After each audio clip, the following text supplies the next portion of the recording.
경북도에서도 오늘 오전 11시 기준으로 60명이 넘는 코로나19 확진자가 발생했습니다.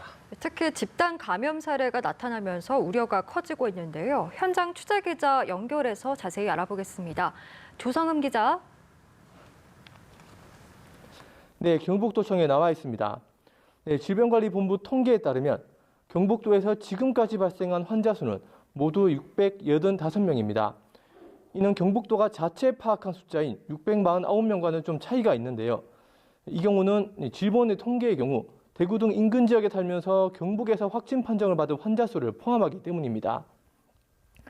네, 말씀하신 것처럼 경북도에서 교정시설과 군부대에 이어 요양원까지도 확진자가 잇따르고 있어 집단 감염 위험이 커지고 있습니다. 경산 서린요양원에서 모두 13명의 확진자가 나왔습니다. 지난달 27일 요양보호사 한 명이 지인에게 감염되면서 시설 내 첫 감염자가 됐는데요. 지난달 29일 3명, 지난 1일 3명에 이어 어제 하루 입소자 2명, 요양보호사 4명 등 6명이 더 확진자가 됐습니다.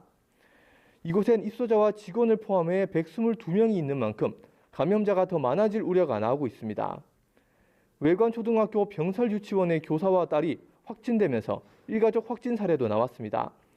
지난달 29일 확진 판정을 받은 남편에 이어 유치원 교사인 아내와 14살 딸이 감염됐습니다.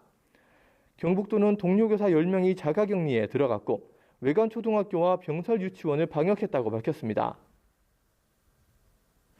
네, 이렇게 코로나19로 인해 도 상황이 심각해지자 이철호 경북도지사가 오늘 대통령 주재 국무회의에서 감염병 특별관리구역 확대를 요청했다면서요. 네, 그렇습니다. 이철호 경북도지사는 대구와 청도로 한정된 감염병 특별관리 지역을 경북 전역으로 확대해달라고 요청했습니다. 이 도지사는 정부가 연일 대구, 경북에 대한 특별 지원을 발표하지만 실제로는 대구, 청도에만 지원이 가고 있다고 말했습니다. 특히 확진자가 많이 늘어난 경산시의 경우 마스크가 원활히 공급되지 않아 지역민의 불안이 가중되고 있는 상황입니다. 또 정부 추경으로 대구, 경북에 확실한 지원을 요청했습니다. 경북도에서 카드 매출을 분석한 결과 청도에서 47%, 안동에서 38%가 감소했을 만큼 민생 경제가 위기를 맞고 있는데요.